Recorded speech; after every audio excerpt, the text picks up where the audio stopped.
Alors à partir du XIIIe siècle, la seigneurie de Domfront reste définitivement dans le domaine royal pendant un certain temps. Mais le roi de France la confie à des fidèles vassaux ou des proches de sa famille, et notamment en 1269 au comte d'Artois. Alors bien sûr, le comte d'Artois, qui est établi à Arras, dans le nord de la France, se soucie moins de ce domaine que d'autres, mais économiquement, c'est une place intéressante pour lui. Il l'a fait administrer sur place par un bailli, et il y a aussi des gardes, des portiers qui entretiennent, qui surveillent le château et qui assurent l'administration courante. Fort heureusement, on a conservé les archives de ces comtes d'Artois pour la fin du XIIIe siècle. Ça, c'est particulièrement intéressant parce qu'elle nous donne des informations précises sur toutes les dépenses qui sont effectuées au château et dans la ville, et notamment sur les travaux de restauration. Cela nous permet d'avoir beaucoup de précisions sur tous les bâtiments qui existaient à l'époque dans le château et donc de restituer un peu la vie dans le château. Parce qu'aujourd'hui, autour de moi, eh bien, vous voyez une grande pelouse très agréable, mais c'est une place vide. Et il faut imaginer au Moyen-Âge beaucoup de bâtiments qui étaient là pour la vie quotidienne. On sait dans les textes qu'il y avait par exemple des fours, des maisons, des demeures, des salles. On a mention de chambres. Alors attention, quand on dit chambre dans les textes, ce n'est pas forcément un lieu où on dort. Ça peut être un petit bâtiment avec des appartements particuliers, des appartements privés. On a aussi des salles seigneuriales, on a des écuries, des fours, des bâtiments utilitaires, tout ce qui fait la vie dans le château. Et précision intéressante, on trouve mention de la chapelle Sainte-Catherine.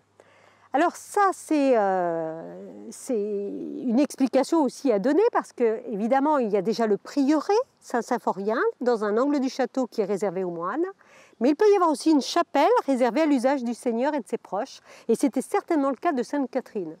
Alors cette chapelle Sainte-Catherine, on a très peu d'informations, mais on a cru la redécouvrir ici. Ce sont les ruines que vous voyez.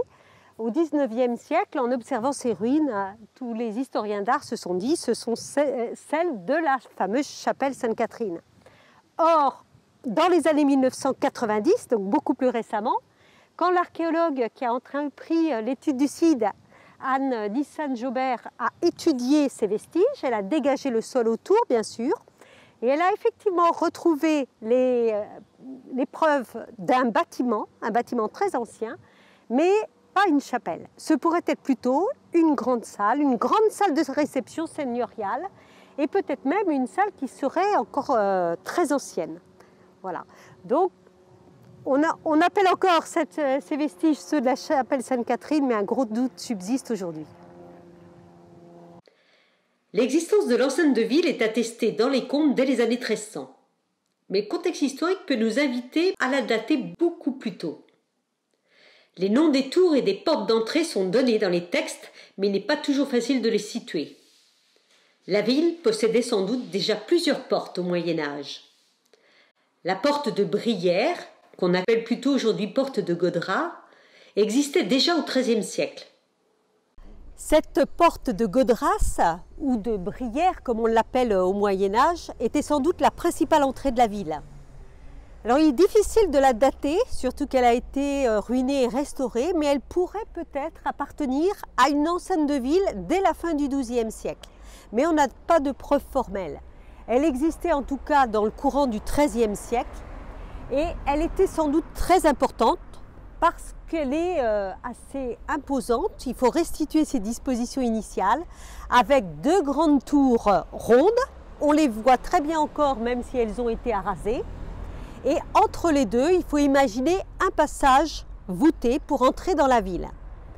Ce passage était précédé des fossés. On a aujourd'hui toujours le grand fossé, mais il est emprunté aujourd'hui par la rue des Barbacanes. Autrefois, c'était donc un fossé sec. Et il était franchi par un pont. C'est toujours le cas aujourd'hui, mais ce pont a été rebâti au XXe siècle un petit peu plus loin que le pont médiéval, puisque le pont médiéval, bien sûr, donnait accès à l'entrée entre les deux tours.